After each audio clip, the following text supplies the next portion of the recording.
So being a mother can be demanding enough, right? But doing it alone sometimes can feel absolutely overwhelming. So the experience with one child is so enlightening. It's honestly unpredictable and sometimes it's super scary. So I could only imagine balancing not only one, but two children. And add to that the unique personalities and the different needs and desires of them both. And that can kind of make the task seem pretty monumental, right? So even though this is so, countless single moms still manage to balance all of these demands with grace, with resilience, and with love, right? So we all know as moms, children require so much patience and kindness. They need to see that you are balancing their needs, their wants, and their desires. They literally put you to work at every turn. But it gets even more demanding when they come of age and they realize that they're not the only one who needs you. Their sibling needs you just as much. So this can formulate either a strengthened bond between siblings or it can create a competitive nature between siblings, right? So in single motherhood, how is this navigated between the early years and the later years? That's honestly solely up to the mother. So she has to make sure that each child is treated fairly and equally, not only by each other, but by her as well. And naturally, that's not an easy task, but we know that not easy does not mean impossible. So you have to navigate those different personalities, those different hobbies, their different interests, and the different characteristics that birth their individualism. But aside from them come the difficulties of simply having your personal life as a mom. You're navigating dating, you're navigating your hobbies, and you're navigating entrepreneurship. So that's a whole different ball game. But hard does not mean impossible. So there are ways to ensure that your children are both poured into in a way that gives them confidence, reassurance, and endurance. Because at the end of the day, it's important that your children have their own personal relationship with you aside from the unit with the three of you. And granted, it's not easy. It can be done. So that being said, thank you for tuning into episode 15 of Mommy Monologues Takes Two to Tango. This episode is brought to you by none other than Killer Cocktails, the best curating business around. Follow me on Instagram at CamBamFam if you're not already. Click the link in my bio and you can see everything that you need to know about me. So let's get into it. So my listeners know I'm only a mommy of one. That's from now until I honestly can't say. So I cannot relate specifically to what I chose to speak on here today. But that's okay because this segment is not about me. It's actually way less about me and way more about the other moms that are experiencing things that I may not even be able to relate to, which is honestly fine with me because what I sympathize with is simply being a mother. It doesn't matter what kind. Single, married, mom of two, mom of one, pregnant mom, whatever the case may be, right? So I wanted to reach in my mommy friend bag real quick and pull out someone who honestly is truly admired by me.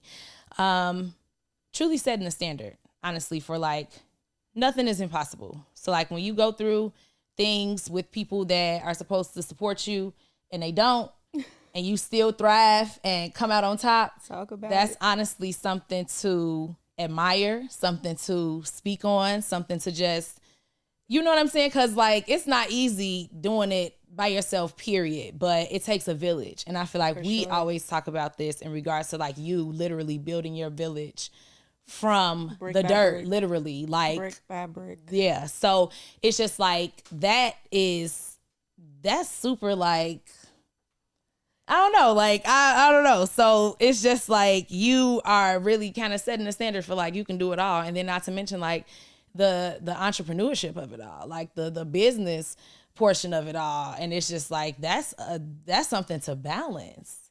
You got two children, not just children, daughters at that, two little girls. Yeah.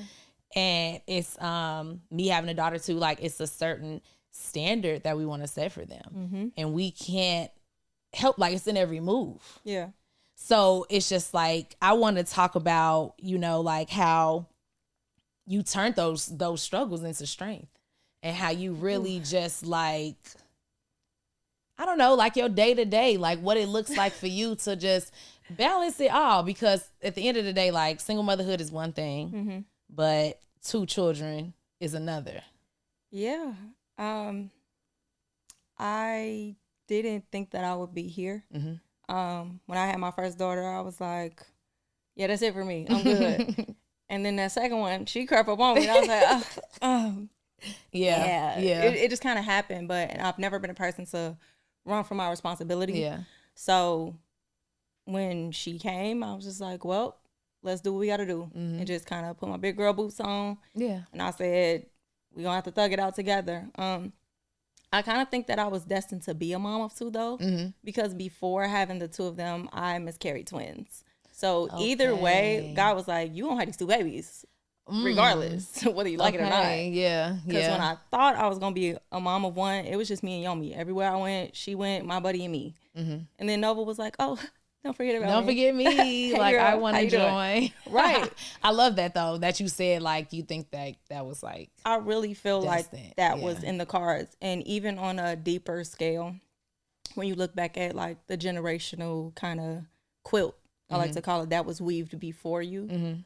It was in my cards either way. My mom was a single mom of 2 daughters at my age. So it was kind of like whether I wanted to do it or not, this was my task. And then it was also given to me to be the one to change the narrative as well. Yeah, absolutely. So it's like, I'm going to give you the same cards that she was dealt, but I want to see how you're going to do something different with it. So ultimately, I feel like it was bound to happen. Yeah.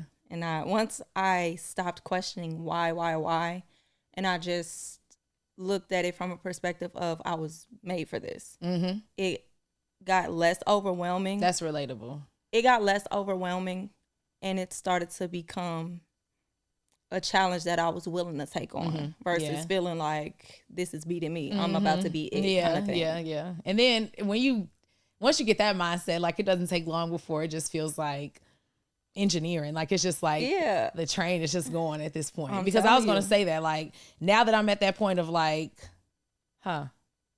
I get what's going on. Right. And I know you. I know you. I know your game. Like, you probably know my game. Like, and that's cool because it's cool to really know each other. Yeah. Because this train is really just moving on its own at this point. And in the beginning, it's hard because it's just like, I don't know what to expect. I don't know what to expect from this child. I don't know you. You don't even know me. We don't know each other. So it's just like, you don't really know what to expect. And then it's so crazy how, even though I only got 1, I don't got any.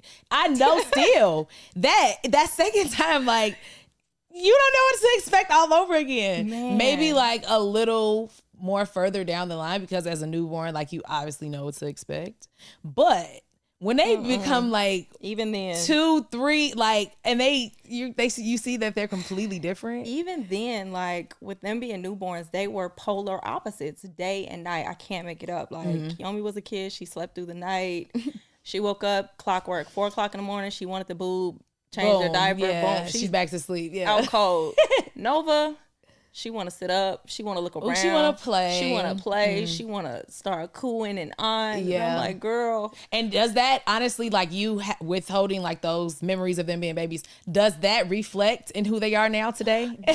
Oh my, day and night. They are literally polar opposites. Yeah. But it's so funny because even though they're opposite, they need each other. Like, they're opposites.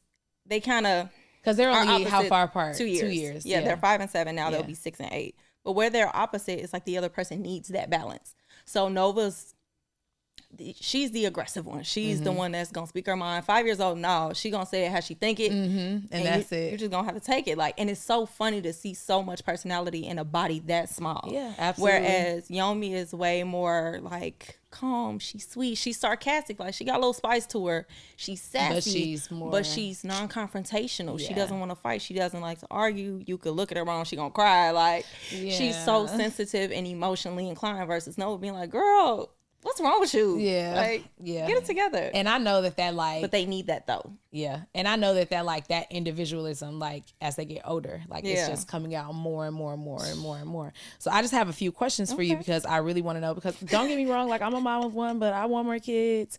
And obviously I'm up for it because she said that they're 5 and 7. Like, babe, my baby's already 5, so we're like, shout out to you. It's not even gonna remotely be the same, probably, but I still want to know like some little things so I can be a little more prepared. Let me just say this: it's always it's always the second one. The second child is the 1, 2, and 3. Like, is that because I've heard that so many times? It's honestly proven with me and my siblings, like. You know, my older brother, like he's super, like he's crazy, but like not outwardly, right? Yeah. Then the second child is just straight. The second one is the like 1, crazy. 2, and the 3. And then there's me that's like. The baby's always the one that's like. And then I'm the only girl. So like I'm spoiled, but like I'm not like, you know. And what's crazy is I was the second child. I wasn't as outwardly expressive, but I definitely had my way of I was gonna say, like, you done told me some stories, like you used to be getting down with the get down, pulling people out of cars and doing all type of crazy stuff. So yeah, but you know that's being you know, I've but grown from that. We'll have another episode about who you were before motherhood that's loading. Yes. But one thing that I do honestly want to know, well, a few things, but this first. So your children, individual, like you, like they have their own personalities, their own characteristics, all of that. How do you ensure that they each feel loved and like valued, and not just amongst each other, but amongst single motherhood specifically? That honestly is one of my bigger challenges. And I just had this conversation yesterday, learning how to love my children according to who they are as individuals versus loving them the way I think I should love the two of them as a collective, because they're totally different people. They require different things. I know that. I have a very sensitive and emotional child versus one that I kind of got to go check on because she ain't bothering nobody. She wants to be bothered when she feels like it. So she requires less of my attention. But I can kind of see when they're needing me. With Nova, she'll kind of come up and I just wanted a hug, or like want that affection, and she's not the one to like she's not the one that wants to be seen. So I know, okay, you kind of want you want a little attention. Like, oh, okay. Versus Yomi, who is the one who kind of needs that more often. I have to like. So when she's standoffish, something is wrong. Something is absolutely wrong. So it'll be times where she's like, "Mommy, look what I can do," and even if she spin around, like clap her hands together, which is what they normally do, I'd be like, okay, beautiful. Look at you, girl. Go on and do it again. Ooh, I'm glad to know that the black mom is universal. No, okay, man, because like, Cree be look at this, and I'd be like, okay, girl, yeah, and she'd be like, was that not enough of a reaction? I did my best. Like, I'm supposed to do it too? I did my best. No, seriously. So I know I have to pay attention to her when she's asking me to, like, Mommy, look at this, or can I show you this? Or she's getting into, like, they both are music lovers. So Yomi started to like write her own songs, and she's like, Mommy, I want to sing this song for you. And even if I'm constantly busy, because there's a billion things going on in my mind on a day-to-day, I'm like, okay. You gotta just pause. Yes. You gotta just take that pause. But sometimes that pause be so good for us and we don't realize it until later. Yeah. Like whether it's hours later, days later, whatever. Like sometimes that little pause that we did not feel like taking be exactly like it's what almost we needed. like a moment of mindfulness. Like I learned that as a meditation. Because they're there. Yeah. Like they're right there and they're doing things. Like they're learning themselves. Like they're learning new things like that. And they want us to see that firsthand. I think I heard Sadhguru, he's like a meditation and kind of like a healing practitioner or whatever. He said it like moments of mindfulness. And he also spoke about, I want to say, red light meditation. Every time you would stop at a red light driving your car, just take that time to be mindful, however many seconds it takes. And that's what it kind of reminds me of, because I'm on go. Like it's like I'm driving a car. I'm constant green lights. I'm going. And then my kid calls me and I'm like, okay, red light, I gotta stop. Yeah. Like I have to stop. Otherwise I'm gonna push it off and I'm not gonna come back to it. Yeah. So it just reminds me of the red light meditation, like to take a minute to just be mindful. I love that. Okay, so another question. So I really need to know this because they're so close in age. So I can't relate. Because how, you only two of y'all, how far apart are y'all? Me and my siblings? Oh, no, there's 4 of us. No, but I'm saying you said your... Oh, at the same time. Yes. Okay, when she had the 2 of us, we were almost the same age gap as them, like 3.5 years apart. Okay. I'm 29, she's 32. Okay. She's about to be 36. Yeah, I can't relate to that. Like, I was super unexpected. I came way later down the line. Like, my brother is 41, and then my other brother is like 38. That's me and my youngest brother. She had him when I was 19. Strong. Crazy. Very heavy. Crazy. Very crazy. Insane. Okay. But that's okay. But I still want to know, because they're only 2 years apart. Yes. I want to know, like, how do you foster a strong sibling bond between them while also respecting how different they are? Because I have a real mama. What I have noticed though is like when moms or parents have 2 children, they will try to force the interest of one child on the other for whatever reason. I mean, it could be more convenient, it could be cheaper, it could be whatever the case may be. Like the older kid already like this sport a lot, like you are, and you just gonna push the younger kid into this because you gonna be on the team and they might favor you because you're his brother. Like, you know what I'm saying? Like type stuff. Like, so how do you literally like make sure that they still like maintaining their sibling bond and balance while also telling them that it's okay to not like what the other person like? I think I encourage individuality more than anything. And I don't want them to be so much alike that they eventually get tired of it. Like Yomi being the oldest, she still struggles with like, I'm a big sister now. There's moments where she just like, I don't like this. And I'm like, well, that's not really a choice that you were able to make. Like, unfortunately, that was mommy's decision. So you kind of gotta deal with it. And you ain't got no choice, baby. And I hope by the time you don't gotta deal with it that you want to deal with it. Because sorry. Because eventually you will have a choice. But like was being grown right and this now, is what happened. I hope that you'll be okay with this. But I really do encourage individuality. Nova's an artist. She loves to draw. She loves to paint. She likes anything with her artistic expression. Yomi is more, I want to dance, I want to sing, I want to do gymnastics, I want to do this, because she's extremely active. And she likes to move. She's outwardly absolutely social butterfly. She has to get that out. She can't just sit still. Like, it's impossible for her to do so. So with that, I started to notice the difference between the 2 of them and cater to that. So Yomi, I get her jump ropes or hula hoops, or you want to jump around, you want to do flips. Okay, go on and flip then, baby. Go on and flip. Do your thing. Do your back bend. Do your split. Do what you got to do. Nova's gonna step back and watch her like, don't hurt yourself. Are you done? Don't hurt yourself, because I'm not. Okay, mommy, I drew this picture of Bluey. Like, look at this. See? Yeah. So I encourage them to continue to be themselves. Now they do like similar things, and that's when I notice that which their helps. bond, absolutely, that's when their bond kind of grows a bit closer together, and I find that they do things amongst each other, and I can find them quiet somewhere getting along. Get it right, because if they wasn't, they wouldn't be quiet. Yeah, that's the thing. That's the challenging part. Absolutely, it's like Dr. Jekyll and Mr. Hyde most times, because they are so different, but so close in age. Yeah, like, that plays part. Because being different and you don't gotta try to relate to each other, like, that's one thing. But like being different and you're practically like in the same age setting, that's a whole nother thing. Yeah, it's like Nova will see her doing something, and even if she's never done it before, it's like, oh, I kind of want to do this now too. And I tell her, I'm like, you don't have to do the same thing. Yeah, you don't. Like, you can be yourself. You can like what you like, and that's okay. Yomi will draw, but that's not her thing. She don't really like that, and I understand that. So I don't force her. Oh no, you're gonna sit down. You're gonna draw too. Like, girl, what? I don't want to do this. And there's so many people that do that. Like, that literally, like, that's how kids end up in high school playing football. And like, I didn't really want to be on this team, and now you're mad that I didn't make quarterback. Like, okay, like, now you want to fight me. All right, so we're not gonna sleep on the business perspective of things. Okay. I'm not gonna skip over that at all.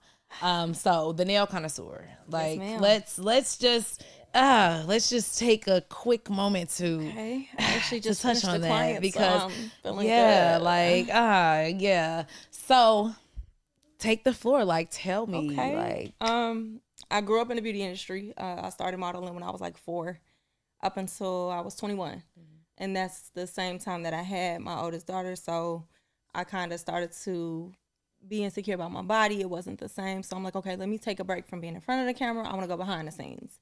And that's when I started to do makeup and hair. Eventually, I went to a cosmetology school, did my thing there, and I was like, yeah, I'm having a daughter. I ain't doing nobody else's hair. That's over with. But I still had that love for makeup. Did that for 9 years, and then falling into the stereotype, I'm Vietnamese and black.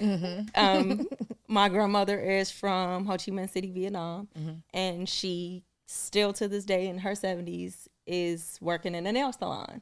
And I don't know, I just started to be drawn to it, like everything about it, the art, the application, just everything about nails just caught my attention. And I was the only one in the family that took after that. Went to school, got licensed, and I became a nail connoisseur. Like, I love everything about doing nails. I want to be a nail. Like, I just love it. And listen, y'all. Look. I don't curse on my show. Okay, I might slip up and say a few different, but listen, the girl is cold. Okay, the girl is cold. That's really all I gotta say. Man. So this is a shameless plug right Don't make now. my eyes sweat. Plug yourself on Instagram right now. For sure. You can find me at I am Brielle, IAMBRELLE, or Nails by Brielle. So those are my 2 pages. You'll click on one, you'll find the other. She is back in Chicago. I am. So please, if you listen to this and you're in Chicago and like you really looking for not a nail tech, but a nail artist, then this will be the person. I've gotten my nails done by her multiple times, and each time was never a letdown. She do feet too, which is very rare with freelance. So y'all need to get into it. Stay out of these shops. They are not for us. They do not have our best interest. You just cannot. We just can't. So support the black woman and the black and Vietnamese woman. So you're kind of like supporting both. Still, indirectly. Should I do it? So, don't do it. Don't do it. Don't do it. I'm going to do it. Do it. I do for you, honey. I do nail for you. Listen. So it's like you get to support the black woman with the Vietnamese feels. Yes. You feel what I'm saying? But no, for real, like, she's amazing. You're really an amazing artist. Thank you. Thank you. I love to hear your story. Like, we chat a lot. So, like, I love to hear, like, you know what I'm saying? But in regards to your entrepreneurship, there are a few things that I want to know. So you already told me, like, what inspired you to start your business. Like, it's I love how the seeds are sown and then, like, they get watered generations later and then they just grow. Like, I honestly just find that to be, I don't know, that's very ambitious. Like, you just saw something and you connected to it and like you let that carry you really through life, technically, because you're not 30 yet, but almost. And what's crazy is I feel like I have so much further to go.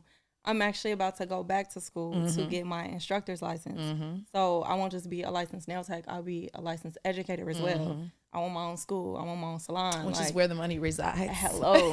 Like, there's so many where things. the money resides. I want a nail supply warehouse. Like, yeah, I want girl. all these And things. and every time you dream big, go bigger. Go bigger. Like, go bigger. Like, seriously. And I love that. So I want to know, what are some of the biggest challenges that you face as a single mom entrepreneur, and how do you overcome them? Oh, I think finding the balance of taking my different hats off. I just took my nail hat off, like, right before I got here. Finished a client, got in the car, flew like a bat, got here.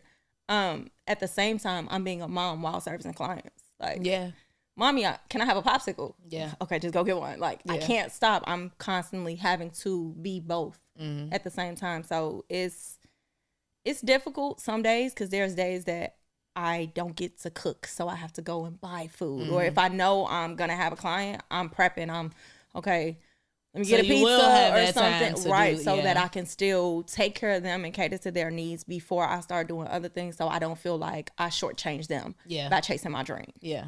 But there's a lot of times that I feel like I got it, and I'm like, okay, I'm on track.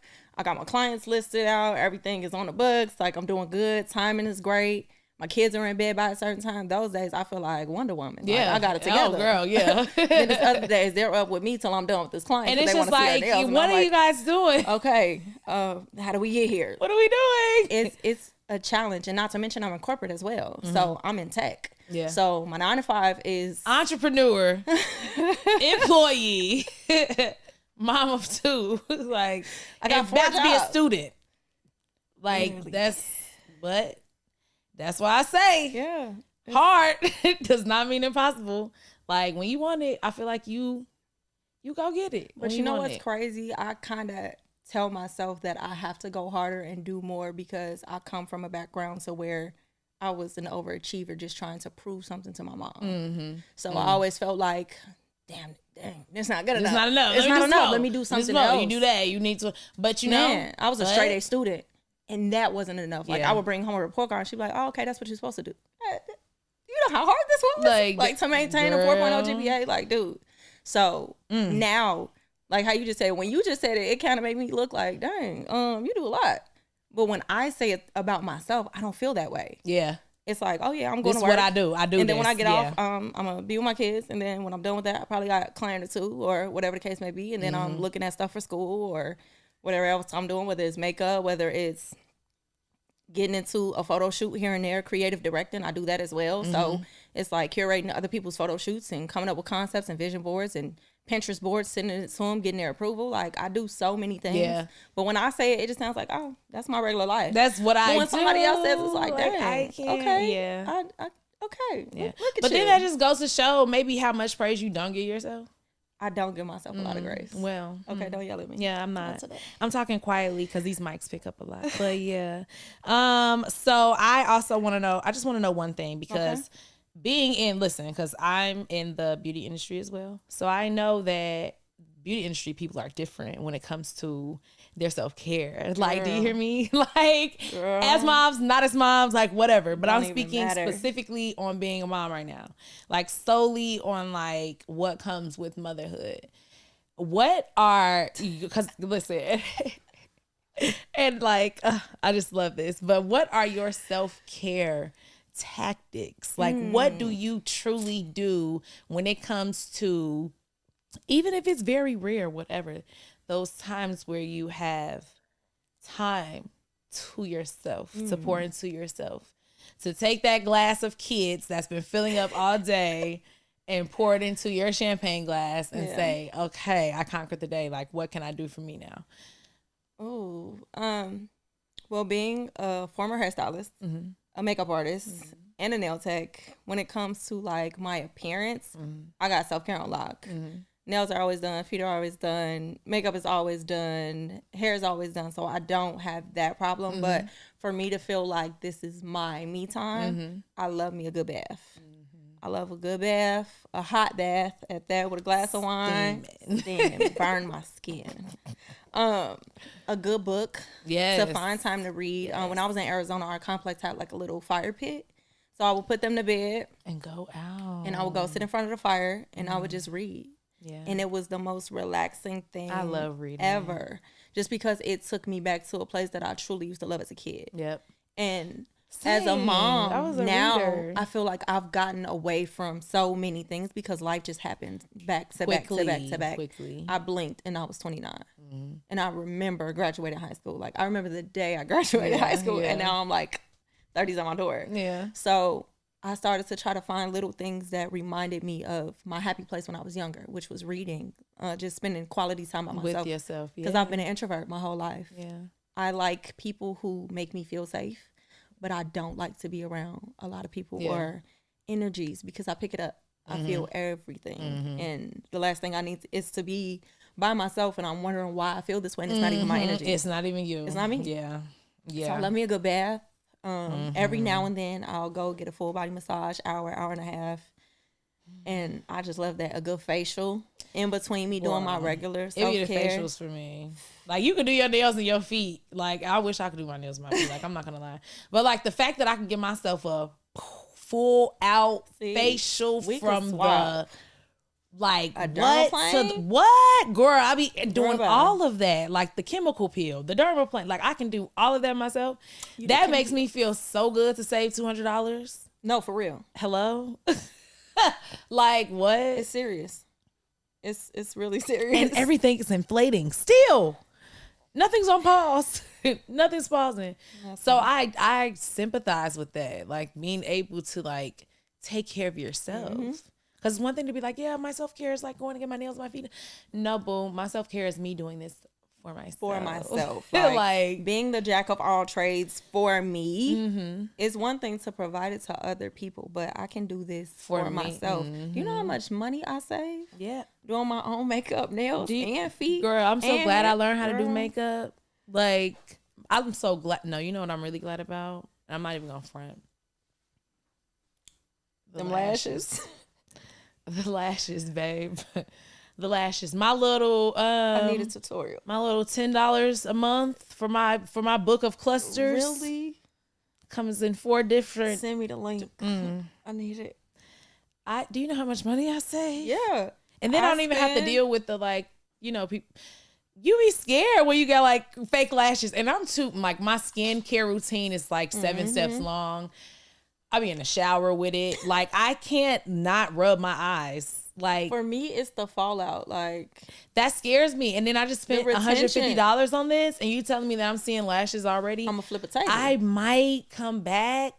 I'm gonna book a week, and it's not gonna be the book that you think. Like, you know. So it's just like, yeah. And then too, like, it honestly is like, I don't know. I'm not gonna say it's a waste of money. Because I feel like if you like it, and it's a luxury. It's a luxury because it has to align with your lifestyle. Yeah, I don't need that. That's true. I don't need that because I will gladly go give me. I want them off by the time it's time to wash my face. Like, please fall off. Like, go right get now. A strip. And I'll do them again tomorrow, or probably not because I'm not even going anywhere for 4 more days. So it's like, okay, what's the point? Like, you know. So yeah, I just don't. Yeah, but anyways, nonetheless. Last question. Okay. So what advice would you give to other single mothers who aspire to pursue their entrepreneurial dreams? Find your why. That's big. If you don't know why you're doing something, you're kind of shooting blindly or aimlessly, whatever you want to call it. But find your why. Okay. Whether it has something to do with your kids and wanting to leave something behind for them, because that was big for me. Wanting to make sure that I set them up and for them to have a mom that they were proud of. Because unfortunately, I don't have that. So I want to make sure that when it's my time and I take my last breath, those girls can say, my mama was an amazing woman. Yeah. Like, I want to make sure that my legacy for them proceeds generations to come from me. Yeah. Outside of find your why, chase the passion. Don't chase the money. The money is going to come. Ooh.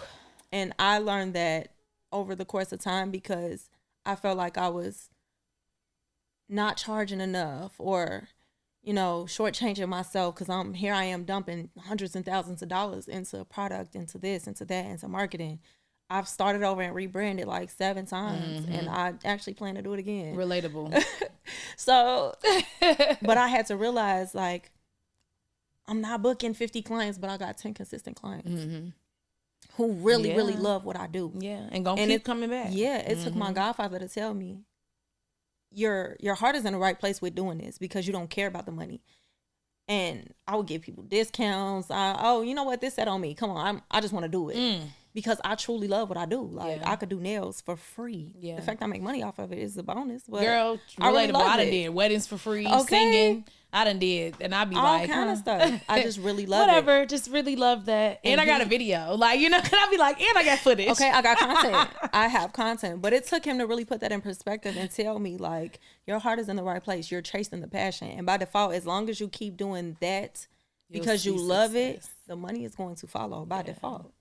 So that's the 2 key things for me. And just love what you do. Find what you love and stick with that. Don't do what you think is going to make it never works out. You know, it never works out. And get you out the hood. Sometimes it do for a little bit, yeah, and then it don't, and that hurts even worse. Girl, like, just if you love being in the beauty industry, don't take your butt somewhere doing a welding class or something crazy. Just don't go in two opposite lanes, because time is the most precious thing we have.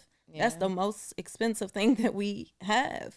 You're going to spend all of your time doing something that's not going to lead you to your passion. You'll never be fulfilled. You'll never be happy. It's never going to be enough. So that's what I got. Those are my 3. And that brings me to mommy's mirror. Okay, so listen. No matter how many children we bring into this world, right? In their own special way, they will each be a reflection of us. The bond that we build with them individually will set the tone for the parts of us that they choose to take and carry with them through life. So one thing about my mom, she had 3 children. First of all, I'm the only girl and I'm the baby. Then she has 2 sons. We have completely different needs, completely different desires, aspirations, personalities. Like we mentioned earlier, like older brother, middle brother, off the rocker. Me, super spoiled. Older brother, a leader. Like he's very like, he'll do anything that he is interested in. He's going to do. He's going to be successful at it because that's just kind of how he is. So showing up for him in regards to my parents, it was always easy because he was always the star. So it was very easy. He was top track star at Morgan Park for years. Like it was just one of those things. Then it was me. It was very easy. I found what I was very passionate about at a very young age. It was very easy to navigate with me. Then there was my brother who played baseball, and baseball didn't work out. And it was just like, from then on, it was like, oh my God, will you please relax? Like it was just different for him. But my mother never let us see her sweat. Like it was just never a time where she let us see anything, any trial, any tribulation that she was experiencing. And for me as a parent, that's what it's about in my eyes. That's when all the hard stuff is worth it. Because it's not about perfection. It's simply about just being present, showing up. Those are the things that I remember. So single motherhood with 2 children is extremely multifaceted, and it can be very, very challenging. But I feel like the triumphs that are faced by these resilient women should be praised. By all means, should be praised. The balance it requires, balancing work, personal aspirations, hobbies, visions, goals, dreams, the diverse needs of their children, whatever the case may be. I know so many single moms of 2, 3, even 4 that just get the job done. And that will always and forever be admirable for me. So, as always, I hope that this episode serves as a testament to the strength and the ability of single mothers, regardless of how many kids that you have. I hope our words offer an inspiration and advice for anyone navigating a situation similar or not so similar. That is Mommy's Mirror. I just want to say thank you to my guest, Bre, for being my guest on this podcast today. It's an honor. And I feel like I kind of always give like a closing now to my guests as moms. So I just want to say, just don't forget who you are. I feel like just don't forget like where you came from, even if it wasn't the best story that could have been written. You're rewriting your own story. And I just think that it shows in your children. They're amazing. Like, you're not just someone I'm bringing on my podcast. Like, you're a friend. Like, I love your little girls. Like, they're incredible. They're superstars, literally. Thank you. They're so outspoken. They're so smart. I love the way that they challenge you because they're literally making you a better you.